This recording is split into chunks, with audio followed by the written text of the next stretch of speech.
مسكن غدا زخلو مساقيتكم دا خيط عنكم ما يتخدن سلام أملاخ مسخم يخون كورات خطاتلتي أنا أملاخ مسكن سلام عليكم سخمون سلام كتكونوا بعلت مولتس فهم سخم زلخو حفتكم عينومي لو ما انتخا خمي كيرنا ناي سنبت قعدت نسرح يحزلكم مجي زلخو حبو شي سنبتنا قعدت نفتو مالتيو هجم بأرورخاتي بحد حبيرنا نجمر أفزيئة فينو كومون سقم مالتيو عفن سلسة عينة حارج بحنسب حواويسه نعود وبقيرة حمسكوب لإماتي 5 ترين زلهم استطعم كلهم حارج كأنه زموسلو بسألون أو كرفلكم يا مالتيو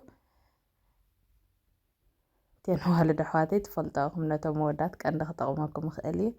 كومون كل سبي فلت مالتاي كونان كوم أخا برخ سنبتي كبر النحواتي حجي 5 ترين زلهم بهدء زبالة حاو جيرة توبو جيرة እንዳገላበጥኩ ይሕምስ ኣለኹ ተሓርጨ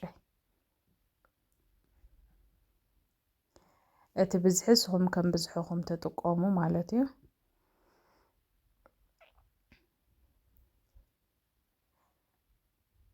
ሕጂ ከም ትሪእዎ ዘለኹም ጽቡቕ ጌርና እንዳገላበጥና ክሳብ እቲ ሓርጭ ድብን ዝብለልና ንምውቆ ማለት እዩ ንሕምሶ እሱ ጽቡቕ ጌርና ያእኽሎ ይምስበልና ድብን ምስ በለልና ነውርዶ ኣብዚ ሕጂ ማይ ማለት እዩ ከምኡውን ጨው ጌራ ክሳብ ዝፈልሓለይ ክጎድፎ እየ ማለት እዩ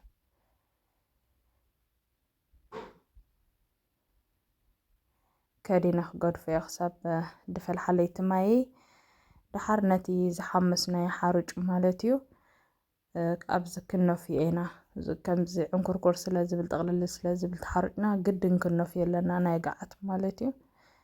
ድሓር ከየሸግረና ማለት እዩ ሕጂ ከም ስትሪእኒ ዘለኹም ኣብዚ ሸሓነ ገይረ ከምኡውን ሶፍት ብላዕሊ ገይረሉ ድሓር ነፍለኹ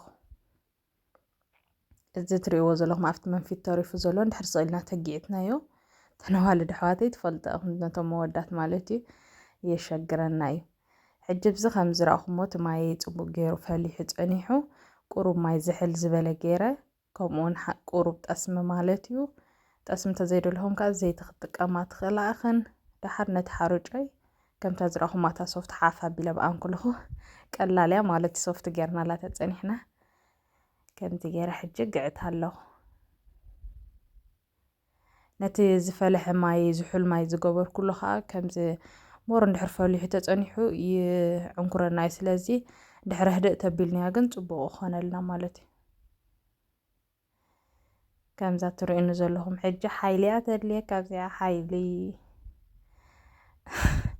ጽባእቲ ገይረ ግዕት ምስ ኣበልኳ ማይ ውዒ ማይ ማለት እዩ ኣፍሊሐ ስለ ዝጸናሕኹ ገይረ እንደገና መሊሰ ከዲነ ከምዚ ትሪእዎ ዘለኹም ፍልሕ ምስ በለት ማይ ማለት እዩ ደጊመ መሰየ ጉዕቶ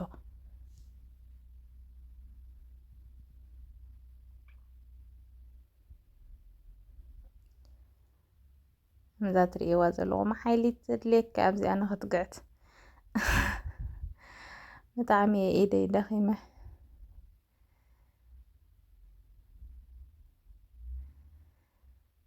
ደጊመ ካልኣይ ግዜ ውዒ ማይ ክገብረሉ እየ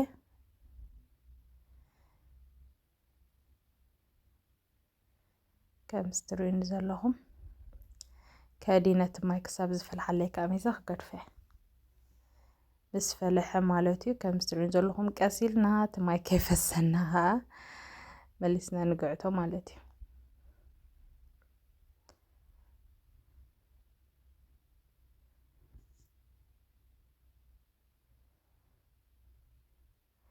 ሕጂ ከምዛ ትሪእዋ ዘለኹም ገለ ዓይነት ገዓት ኮይናትለይ ጠስሚ ጌርና የቕሬት ኣብዚ ካሜራ ቁሩብ ጠፊእን ንጸኒሑ ከይረኣኽቦ ጠስሚ ጌርና መሊስና ጽቡቕ ጌርና ግዕት ነብሎ ማለት እዩ ሕጂ ከምዛ ትሪእዋ ዘለኹም ይለምፀልና ማለት እዩ ከምዚኣ ኢላ ከቢባሃለይ በዚኣ ድሓር ሸሓነ የዳልየ ኣብቲ ሸሓነ ከዓኒ ጠስሚ ገብረሉ ኣለኹ ማለት እዩ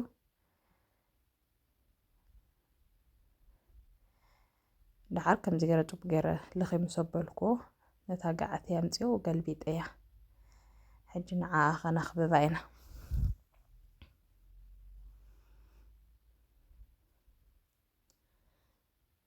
ከምዛ ትሪእዋ ዘለኹም ገይረ የኽብብ ኣለኹ ቁሩብ ክሕዘኒ ስለ ዝደለየ ጠስሚ ከምዚ ገይረሉ ኣየድልየኩምኒ እኹል ተገይርኩምሉ ማለት እዩ በቲ ጎኒ ግን ከምዚ ብዙሕ ምቾት ስለ ዘይተሰማዕኒ ደጊመ ጠስሚ ገይረሉ ማለት እዩ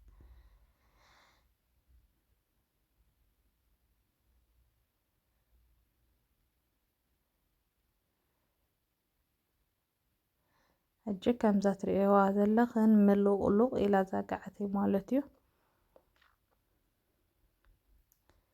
ንእሽተይ ድሓን በዚኣ ከዓ ክስታይ ኮይና ኣላ ሸለል በልዓ ሕጂ ብዚ ተደሊኹም ፍንጃል ክትጥቀሙ ትኽእሉ ኢኹም ኣነ ግን ኖርማል እንኩሉ ክፍቲ ማእኸል ክሳይ ክገብሮ እየ ኣይደለኹም ፍንጃል ክገብር ኣብ ሰንበት ክንደይ ሓርጭን ክንደይ ጠስምን እዩ ዝወድእ ኣብ ሕቡሸይ ማለት እዩ ብጣዕሚ ከምዚ ማይ ጋዓት ፈተውቲ ንቐደም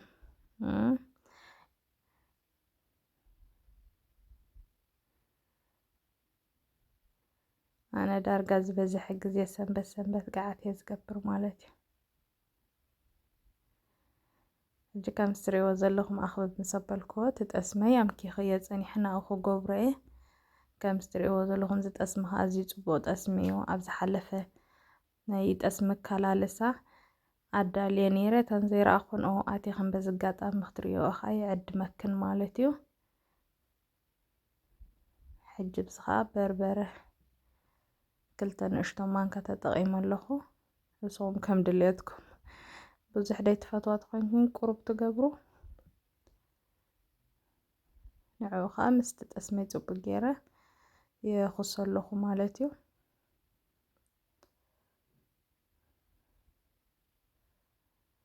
ሕጂ ከምዛ ትሪእዋ ዘለኹም ፅብቕቲ ኮይና ትለ ኣላ ተሪፍኒ ዘሎ ወሰን ወሰን ርግኦ ምግባር እዩ ርግኦ ደይትፈትዉ ከዓ ከምዚኣ ኢላ ከላ ክትበልዕዋ ትኽእሉ ኢኹም ማለት እዩ ሕጂ ወሰን ወሰን ርግኦ ንግበረሉ ከምዚ ገይረ ርግኦ ኣዳልየ ኣለኹ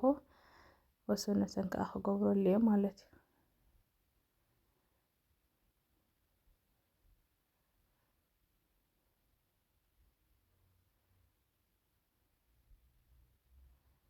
ያ ጋዓት ጌቱ ዘይክእል ሰብ የለን ገና ኣብ ገዛና ስለ ዝፈላለ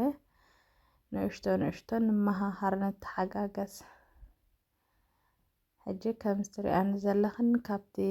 በርበረ ናብቲ ርግኦ ገብረሉ ኣለኹ ከምዚ ከዓ ኖርማል ዲዛይን ፀቐጥ ፀቐጥ ኣቢለ እንከሎ ፅቡቅ ይኾነልካ ማለት እዩ